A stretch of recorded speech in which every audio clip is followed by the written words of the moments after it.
Brought to you by V-Guard, co-powered by Sensodyne and Vimal.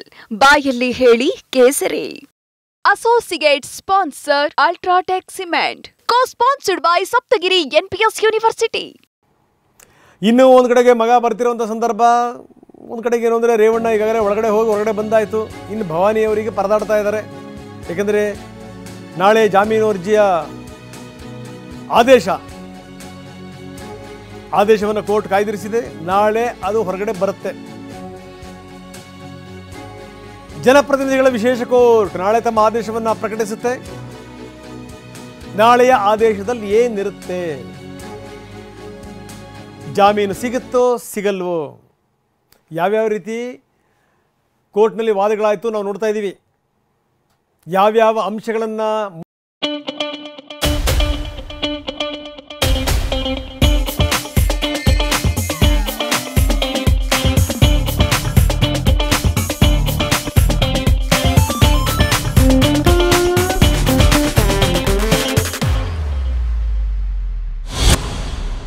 ಮುಂದಿಟ್ಟರು. Bhavani ಪರವಾಗಿರುವಂಥ ಲಾಯರ್ಗಳು, ಇನ್ನು SPP ಏನೇನು ಹೇಳಿದ್ರು ಅದು ಗೊತ್ತಿರುವಂಥ ಸಂಗತಿ. ಬನ್ನಿ, ನಮ್ಮ ಪ್ರತಿನಿಧಿ ರಮೇಶ್ ನಮ್ಮ ಜೊತೆಗೆ ದೂರವಾಣಿ ಸಂಪರ್ಕದಲ್ಲಿದ್ದಾರೆ. ರಮೇಶ್, ಈ ವಿಶೇಷ ನ್ಯಾಯಾಲಯ ಆದೇಶವನ್ನು ನಾಳೆಗೆ ಕಾಯ್ದಿರಿಸಿರುವಂಥದ್ದು, ನಾಳೆ ಆದೇಶ ಬರುತ್ತೆ, ಏನಾಗ್ಬೋದು ಇವರ ಭವಿಷ್ಯ?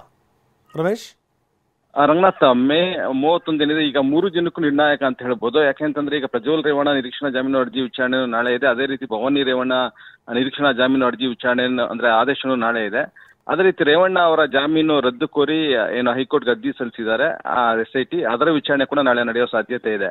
ಈಗ ಭವಾನಿ ರೇವಣ್ಣ ಏನು ಅರ್ಜಿ ಸಲ್ಲಿಸಿದ್ದಾರೆ ಅದರಲ್ಲಿ ಮುಖ್ಯವಾಗಿ SIT ಹೇಳ್ತಿರೋದು ಒಳಸಂಚಿನಲ್ಲಿ ಇವ್ರ ಪಾತ್ರ ಇದೆ, ಇವ್ರದೇ ಪ್ರಧಾನ ಪಾತ್ರ ಈ ಎಲ್ಲಾ ಒಂದು ಅಪಹರಣದ ಹಿನ್ನೆಲೆ ಇದೆ, ಹೀಗಾಗಿ ಇವ್ರಿಗೆ ಜಾಮೀನು ಕೊಡಬಹುದು. ಜೊತೆಗೆ ಕಸ್ಟೋಡಿಯಲ್ ಇನ್ವೆಸ್ಟಿಗೇಷನ್ ಅಂದ್ರೆ ಅವ್ರನ್ನ ಬಂಧಿಸಿಯೇ ತನಿಖೆ ಮಾಡಬೇಕು ಅಂತ ಹೇಳಿ SIT ಅವರು ಪಟ್ಟಿ ಹಿಡಿದಿದ್ದಾರೆ. ಹೀಗಾಗಿ ಆದ್ರೆ ಇದಕ್ಕೆ ಪ್ರತಿರೋಧವಾಗಿ ಇಷ್ಟು ದಿವಸ ಆದ್ರೂ 27 ದಿವಸ ಆದ್ರೂ ಕೂಡ FIR ಆಗಿ ಈವರೆಗೆ ಯಾಕೆ ನೋಟಿಸ್ ಕೊಟ್ಟಿಲ್ಲ, ಯಾಕೆ ಅವ್ರನ್ನ ಇನ್ವೆಸ್ಟಿಗೇಷನ್ ಮಾಡಿಲ್ಲ, ಇದು ಕೇವಲ ರಾಜಕೀಯ ಪ್ರೇರಿತ ಅಂತ ಹೇಳಿ ಏನು ಭವಾನಿ ರೇವಣ್ಣ ಪರ ವಕೀಲರು ವಾದ ಮಂಡನೆ ಮಾಡಿದ್ದಾರೆ. ಹೀಗಾಗಿ ಕೋರ್ಟ್ ಈಗ ಎಲ್ಲವನ್ನು ಕೂಡ ಕನ್ಸಿಡರ್ ಮಾಡಿ ಇವರಿಗೆ ನಿರೀಕ್ಷಣಾ ಜಾಮೀನು ಕೊಡಬೇಕಾ ಬೇಡವಾ ಅನ್ನೋದನ್ನ ನಾಳೆ ತೀರ್ಮಾನ ಮಾಡುತ್ತೆ.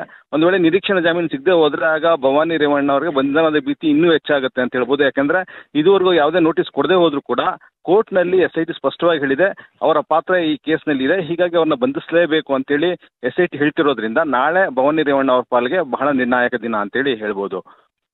ಧನ್ಯವಾದ ತಮ್ಮೆಲ್ಲ ಮಾಹಿತಿಗೆ.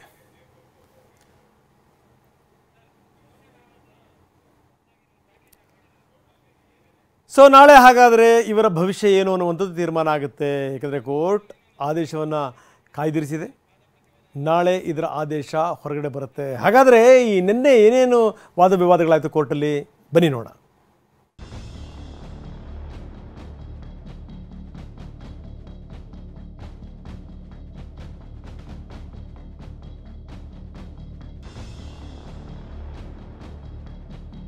ಮೈಸೂರಿನ KR ನಗರದ ಮಹಿಳೆಯ ಅಪಹರಣ ಪ್ರಕರಣದಲ್ಲಿ ಭವಾನಿ ರೇವಣ್ಣ ಬಂಧನ ಅನಿವಾರ್ಯವೆಂದು ಜನಪ್ರತಿನಿಧಿಗಳ ವಿಶೇಷ ಕೋರ್ಟ್ಗೆ SIT ತಿಳಿಸಿದೆ. FIRನಲ್ಲಿ ಹೆಸರಿಲ್ಲದಿದ್ರೂ ಅಪಹರಣದ ಒಳಸಂಚಿನಲ್ಲಿ ಭವಾನಿ ರೇವಣ್ಣ ಪಾತ್ರ ಇದೆ ಎಂದು SIT ಪರ ವಿಶೇಷ ಅಭಿಯೋಜಕ BN ಜಗದೀಶ್ ಕೋರ್ಟ್ಗೆ ತಿಳಿಸಿದ್ದಾರೆ. ಭವಾನಿ ರೇವಣ್ಣಗೆ ಈವರೆಗೆ ಯಾವುದೇ ನೋಟಿಸ್ ನೀಡಿಲ್ಲ, FIRನಲ್ಲಿ ಈವರೆಗೆ ಸೇರಿಸಿಲ್ಲ. ಆದರೆ ಪ್ರಕರಣದ ತನಿಖೆ, ಸಂಗ್ರಹಿಸಿರುವ ಸಾಕ್ಷ್ಯ ಗಮನಿಸಿದರೆ ಅಪಹರಣದ ಪ್ರಕರಣದಲ್ಲಿ ಭವಾನಿ ರೇವಣ್ಣರ ಪಾತ್ರವಿದ್ದು ಆರೋಪಿಯಾಗಿಸಬಹುದು. FIRನಲ್ಲಿ ಭವಾನಿ ರೇವಣ್ಣ ಆರೋಪಿಯನ್ನಾಗಿಸಿಲ್ಲ, ಆದರೂ ಆರೋಪಿ ಎಂಬಂತೆ ಬಿಂಬಿಸಲಾಗಿದೆ. ತನಿಖಾಧಿಕಾರಿಗೆ ಸ್ವತಃ ಭವಾನಿ ಪತ್ರ ಬರೆದು ತನಿಖೆಗೆ ಸಹಕರಿಸುವುದಾಗಿ ತಿಳಿಸಿದರು. ಆಗ ಪ್ರತಿಕ್ರಿಯೆ ನೀಡದ SIT ಈಗ ಆರೋಪಿಯನ್ನಾಗಿಸುವ ಉದ್ದೇಶವನ್ನ ಬಹಿರಂಗಪಡಿಸಿದೆ. SIT ನ್ಯಾಯಸಮ್ಮತ ತನಿಖೆ ನಡೆಸುತ್ತಿಲ್ಲ, ಭವಾನಿ ರೇವಣ್ಣ ಅಪಹರಣದ ಸಂಚು ನಡೆಸಿದ್ದಾರೆಂದು SIT ತನ್ನ ಆಕ್ಷೇಪಣೆಯಲ್ಲಿ ತಿಳಿಸಿದೆ. ಈವರೆಗೆ ಭವಾನಿಗೆ ನೋಟಿಸನ್ನೇ ನೀಡದಿದ್ದರೂ ನೇರವಾಗಿ ಆರೋಪಿಯನ್ನಾಗಿಸಲು ಯತ್ನಿಸುತ್ತಿದೆ. ಈ ಕೇಸ್ನಲ್ಲಿ ಭವಾನಿ ಸ್ವತಃ ತನಿಖೆಗೆ ಒಳಪಡಲು ಸಿದ್ಧರೆಂದು ತಿಳಿಸಿದ್ದಾರೆ. ಮಹಿಳೆ ಎಂಬ ಅಂಶವನ್ನ ಪರಿಗಣಿಸಿ ಭವಾನಿ ರೇವಣ್ಣರಿಗೆ ನಿರೀಕ್ಷಣಾ ಜಾಮೀನು ನೀಡಬೇಕು. IPC ಸೆಕ್ಷನ್ 364A ಭವಾನಿ ರೇವಣ್ಣಗೆ ಅನ್ವಯಿಸಬಹುದು.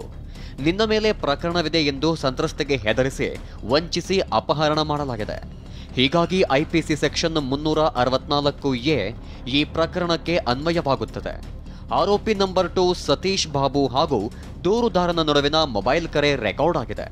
ಪೊಲೀಸ್ ಕೇಸ್ ಇದೆ, 2 ವರ್ಷ ಆದರೂ ಹೊರಬರಲಾಗಲ್ಲ ಎಂದು ಹೆದರಿಸುವ ಅಂಶಗಳು ಈ ರೆಕಾರ್ಡ್ನಲ್ಲಿವೆ.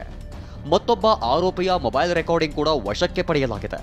ಇದರಲ್ಲಿ ಭವಾನಿ ರೇವಣ್ಣ ಪಾತ್ರದ ಬಗ್ಗೆ ಪ್ರಸ್ತಾಪವಿದೆ. ಹೀಗಾಗಿ ನಮ್ಮ ಬಳಿ ಭವಾನಿ ರೇವಣ್ಣ ವಿರುದ್ಧ ಸಾಕಷ್ಟು ಸಾಕ್ಷ್ಯಾಧಾರಗಳಿವೆ. ಭವಾನಿಯನ್ನ ಬಂಧಿಸದೆ ಹೆಚ್ಚಿನ ಮಾಹಿತಿ ಪಡೆಯಲು ಸಾಧ್ಯವಿಲ್ಲ.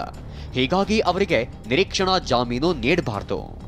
ತನಿಖೆಯ ದಾಖಲೆಗಳನ್ನು ಈ ಹಂತದಲ್ಲಿ ಎಸ್ಐಟಿ ಬಹಿರಂಗಪಡಿಸುತ್ತಿರುವುದಕ್ಕೆ ನಮ್ಮ ಆಕ್ಷೇಪ ಇದೆ. ಅಪಹರಣ ಕೇಸ್ನಲ್ಲಿ ಭವಾನಿಯ ಯಾವುದೇ ಪಾತ್ರವಿಲ್ಲ. ಎಫ್ಐಆರ್ ದಾಖಲಿಸಿ 27 ದಿನಗಳಾದರೂ ಎಸ್ಐಟಿ ನೋಟಿಸ್ ನೀಡಿಲ್ಲ. ನಿರೀಕ್ಷಣಾ ಜಾಮೀನು ಅರ್ಜಿ ಸಲ್ಲಿಸಿದ ನಂತರ ಬೆಟ್ಟದಷ್ಟು ಸಾಕ್ಷ್ಯಾಧಾರ ಇವೆ ಎನ್ನುತ್ತಿದ್ದಾರೆ. ಹಾಗಿದ್ರೆ ಈವರೆಗೂ ಯಾಕೆ ತನಿಖೆಗೆ ಕರೆಯಲಿಲ್ಲ? ಹೀಗೆ ಭವಾನಿ ರೇವಣ್ಣ ಪರ ವಕೀಲರು ವಾದ ಮಾಡಿದರು. ವಿಚಾರಣೆ ನಡೆಸಿದ ನ್ಯಾಯಾಧೀಶ ಸಂತೋಷ್ ಗಜಾನನ ಭಟ್ ಮೇ 31ಕ್ಕೆ ಆದೇಶ ಕಾಯ್ದಿರಿಸಿದ್ದಾರೆ. ಒಂದು ಕಡೆ ಪ್ರಜ್ವಲ್, ಮತ್ತೊಂದು ಕಡೆ ಭವಾನಿ ಭವಿಷ್ಯ ಮೇ 31ಕ್ಕೆ ಗೊತ್ತಾಗಲಿದೆ. ಶುಕ್ರವಾರ ರೇವಣ್ಣ ಕುಟುಂಬದ ಪಾಲಿಗೆ ಮಹತ್ವದ್ದಾಗಲಿದೆ. Ramesh, TV9 Bengaluru. Brought to you by V-Guard, co-powered by Sensodyne and Vimal. ಬಾಯಲ್ಲಿ ಹೇಳಿ ಕೇಸರಿ.